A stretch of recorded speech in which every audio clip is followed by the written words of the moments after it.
Hey, what's up, and welcome to this episode of EST, the podcast for established church leaders by established church leaders. My name is Josh. My name is Sam. Welcome back, everybody. Yeah, I stumbled through that established church. It's a hard word. It's a challenging word. That's why we just say EST.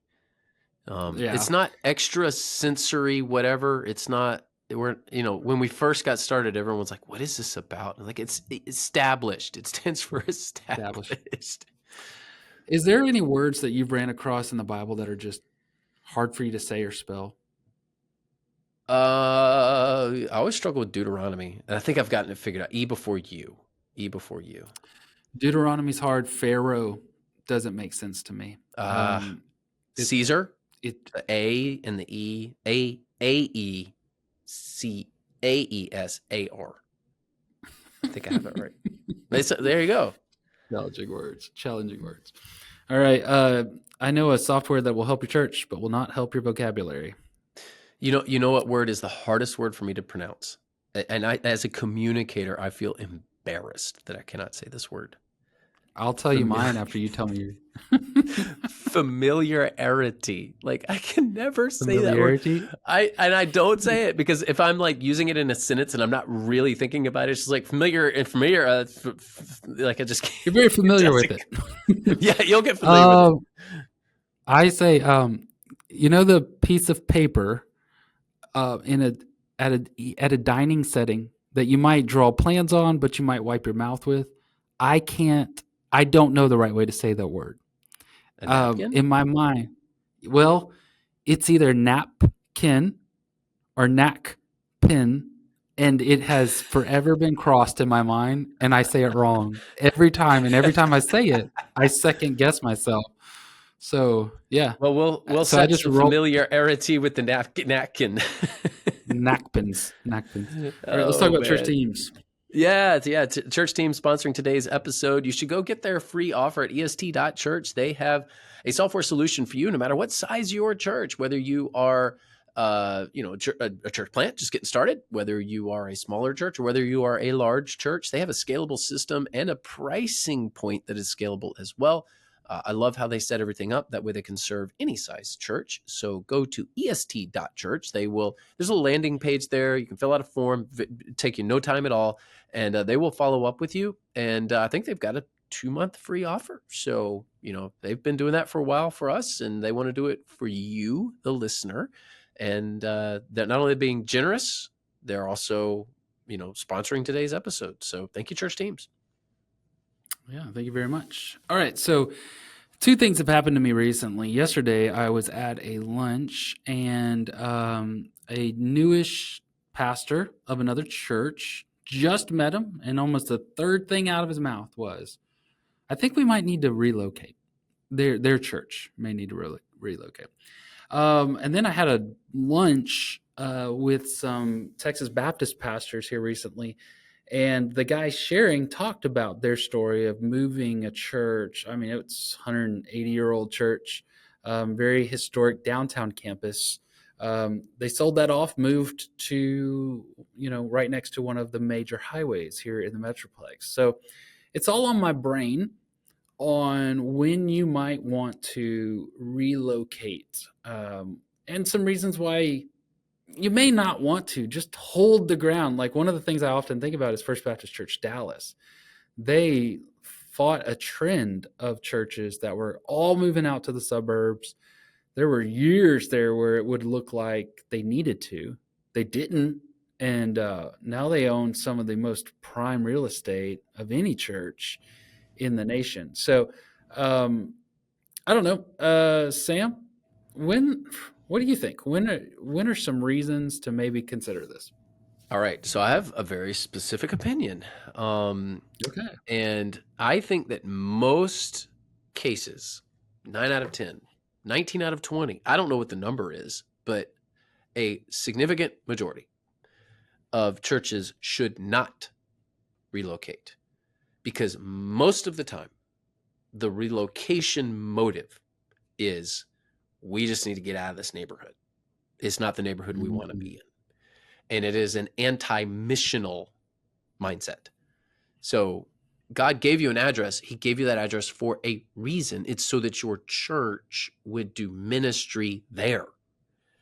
Now, Mm-hmm. I have encountered a case, and the only time I've ever, a couple of times I've consulted a church to relocate. One time, an industrial park, the church had been planted.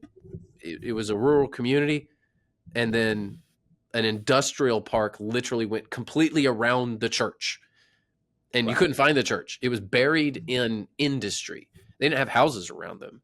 So it's like, you might want to consider relocating where actually people live. So in Mm-hmm. those cases, sure, like there's no reason for a church to be there. It's not a neighborhood. No one lives there, and you're surrounded by industry. No one wants to, even if they can find you, which they can't. No one wants to drive through a factory to get to your church. But in Mm. most cases, so relocation in the 80s and 90s in particular was a lot of white flight. Right. So I think that motive was poor. I was every case of relocation back in the day because of white flight. No, but for a lot of them it was, and I think that it was a complete disregard for God's mission, the Missio Dei, in that location. So, should your church relocate or sell your church campus? Well, it depends, but I think in most cases, you really need to ask yourself, what is my motive? Which only you can know. I can't know that. But if your motive is, I just don't like the people in this neighborhood and I want to be Mm-hmm. around people that are like me, that's a really bad motive. I would have a Yeah. serious problem if that were my church. Yeah, I agree with you. Putting on your missional mindset, that definitely is almost always going to be, nah, just reach who's around you and don't run toward a certain demographic. I think financially, though, this church that gave the presentation the other day, they were in a facility that had not been built with master planning in mind and had just buckets and buckets and dump trucks loads of deferred maintenance. They said the phrase, which I thought was really interesting. He said, in just a few months, Pastor, this was the kind of the story was he was saying, in a few months, the building will own us. We will, almost all of our existence will be to just constantly try to keep this thing maintained. And through the numbers and stuff, what he was saying was, and we won't be able to. It wasn't even debt. And I think debt is another thing that if the debt is insurmountable, if you cannot pay that debt, you can't do ministry and pay the debt, and that's like, and you've still got 20 years on this thing. I don't know that God called you to exist to where you are just servicing a debt and not doing ministry, not serving your staff and those kind of things. So I think in a financial mindset, you may want to do some creative thinking on how that might help. Yeah, It yeah. doesn't There's a tug necessarily of mean war. to relocate. Yeah, there's a tug of war there between being missional and being a good steward. So if you have a facility, you have a 100,000 square foot facility, which is massive, um, and it's eaten up with deferred maintenance, and it's going to take you Mm-hmm. $50 million to get it up to speed. You may say, well, that sounds like a pretty extreme example, maybe, but man, I'm seeing more and more churches that are in this boat. That was the case of West Bradenton when I got here. It was just this massive amount of deferred maintenance. You then have to ask yourself, okay, my motive is stewardship. My motive is not an Mm-hmm. anti-missional mindset. Okay, now Mm-hmm. now I'm that's more of a sell than a relocation, right? So the driver is, we need to sell because of financial considerations. The driver is not, I want to relocate because of who's around me. Those are two different stories. And the only way you know is to just know that particular. You don't know why the church did what it did unless they tell you, right? So Mm-hmm. it's easy to make some judgments, but it could be that some churches are in a place of needing to sell. They've got 75 people left in this gigantic facility, and if they can do a whole restart with a decent amount of money if they sell. And maybe there's another neighborhood down the road where, like, hey, this would be a good spot for a church to restart. Okay, now I'm Mm-hmm. going, I that one makes a little more sense. That seems like your motive is driven in the right way. So I do think that there are cases to sell, although I would say that can't be an excuse either. You know, if you have the ability to dig yourself out of it, should you spend 20 years doing something? Probably not. But if you have the ability to dig yourself out of it, why wouldn't you? Right. Particularly if your church has been Mhm. there since 18, whatever. Right. Yeah. So I think we're hitting on some great things here. Motivation has a lot to do with it. So then the question I have is, if we were going to if you were going to get into that conversation, so this guy that came up to me at lunch the other day, how do you start this conversation well? Because very often, here's the issue: pastors may see that this might need to be a need. We need to relocate for various reasons. The church doesn't, and the church is fine with it. The pastor feels, and the staff may feel a burden, because they're the ones that are constantly running down these leaks and these repairs. They're spending all of their time on that. Then they're also their salaries are attached to this whole organization that's being eaten by its facility. So they feel a burden there. Whereas the staff, and then there's so many horror stories of splits and fights and that kind of stuff. Sam, how would you say starting the conversation with the church so that this goes well, or maybe exploratory in the way that you could come to a conclusion as a church? Yeah, boy, that's a tough issue, and it's a good question because this tends to be a longer, uh, a drawn out issue in Mm-hmm. most churches. Rare is the church. It does happen, but rare is the church where everybody's in agreement. We've got to do something when we all agree on what needs to happen, right? So getting people to even agree that something needs to happen is step one, and then it's Mm-hmm. what is that thing that needs to happen is step two. So even Mm-hmm. if you get people to the point of, okay, we do agree that we are in a bad place, we're self-aware enough now, then it's, well, what's the next step? And a lot of times there's controversy over that next step. I would say you have more of an uphill battle relocating than you do trying to figure out how to make it work where you are, because people tend to be used to where you are. So if you can work with people to change things where you are, it's less change that people are dealing with. Whereas Mm-hmm. if it's a relocation or selling of the asset, there's a lot of change built into that. Not only is it, I have to be aware that this is a problem, I also have to agree on the solution. And those are big steps for churches. You would think, like, your ceiling, your drop ceiling is falling in and every building leaks. Like, there's mold on the walls. Like, how can you not know? But Mm-hmm. people just don't. So when we took over the Southside campus, that was Southside Baptist, became our Southside campus. Long story there. We've talked about it before on the show. Um, we had to tear down the sanctuary because it was filled with mold. And I guess I'm allowed to say that because, when we discovered it was like, how bad of a health hazard is this? And we were to Mm-hmm. the point of, like, they may condemn the whole campus. By they, I mean the, inspectors and people who can do that. So we had to make some pretty drastic decisions just for some health considerations. And tearing down a sanctuary is not ideal. But because we were staying at the same place, in the same location, it was a little easier decision. If we were tearing down, selling, and relocating, that would be a very hard pill to swallow. Mm-hmm. So I would say, if you're in this situation, the more you can minimize the different steps to health, the better. Um, Mm-hmm. if you're maximizing the steps to health and we're going to just become a completely different church, well, you better hope your biggest givers are on, are with you, and that they're going to move with you, and like you're going to have the financial support. Because a lot of times what happens is you have a really good idea and Mm-hmm. no one will fund it.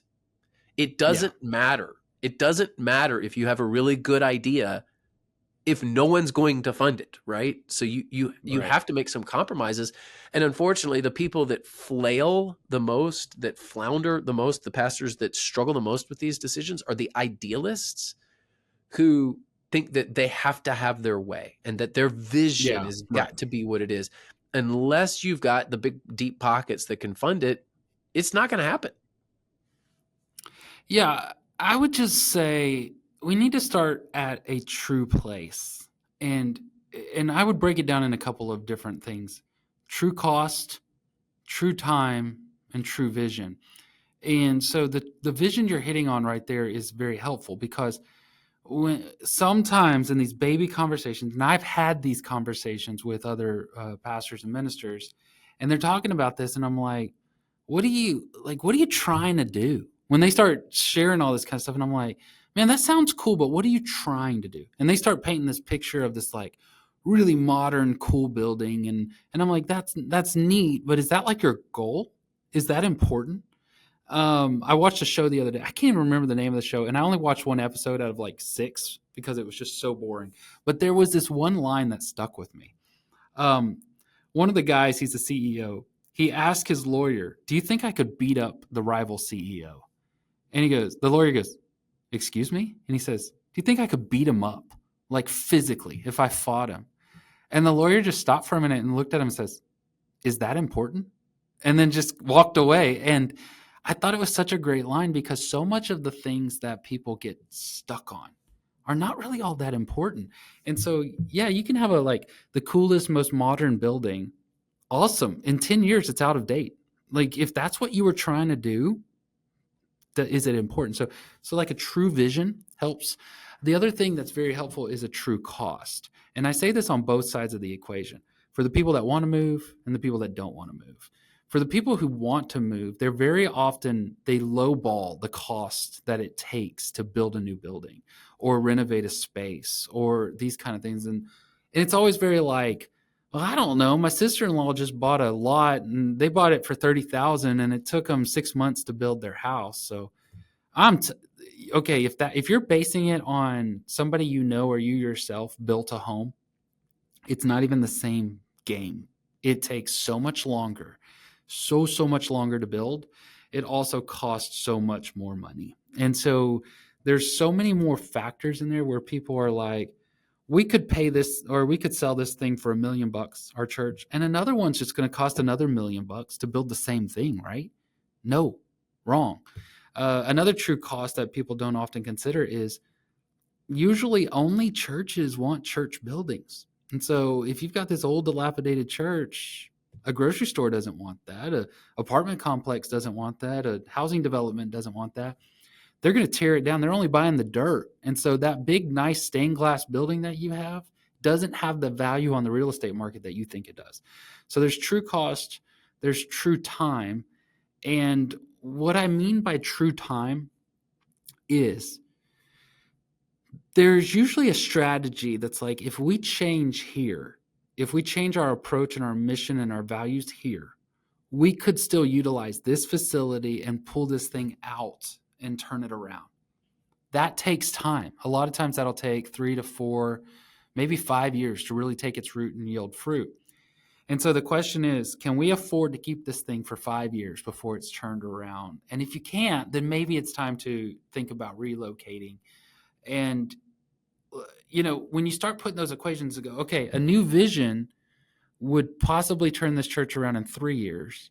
It takes 18 months to build once everything's approved, all that kind of, you start doing some math, and that's a really sobering factor. I just really wish more people would say, like, stop saying things like, I bet we could sell this for like 2 million. What is it actually worth? And you can get an appraisal on it. You can have real estate run some numbers on it and things like that. So I think those conversations with leadership and with the church as a whole, let everybody know, generally speaking, you'll all come to the same conclusion. You can find a way forward if all the information is out there and it's on the table. Yeah. And, one of the things that I think that people don't realize is that there are more churches than you think that have these kinds of conversations about relocation. Goodness, when I came to West Bradenton, there was a topic that was on the surface because all of the growth was in the eastern part of the county. We're in the western part of the county. We're in the more urban part of the county. And, it was never an option. It was never even a thought of mine that we would relocate. But I did have some church members who said, well, that's all the growth is. Is that something we should consider? Now, they didn't want to move, but they were trying to be strategic. And I was like, absolutely not. Like, let's just think about this. To redo our campus out east, it's tens of millions of dollars. Like, it's just not even going to happen. And this location that we have in West Bradenton is so strategic because there's not enough churches here, and we're all built up. There's no land left to build on. So, if we sold, maybe we could sell to another church or something like that. But it wasn't, and we're West Bradenton. What are we going to rename ourselves? East Bradenton? No.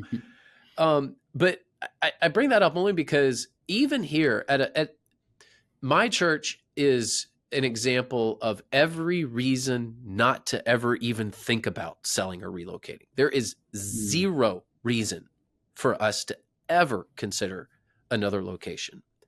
But even here, I had some people who meant well, who just asked the question, is this something we should consider? So even if you think, hey, this really isn't as relevant a topic, how many churches does this impact?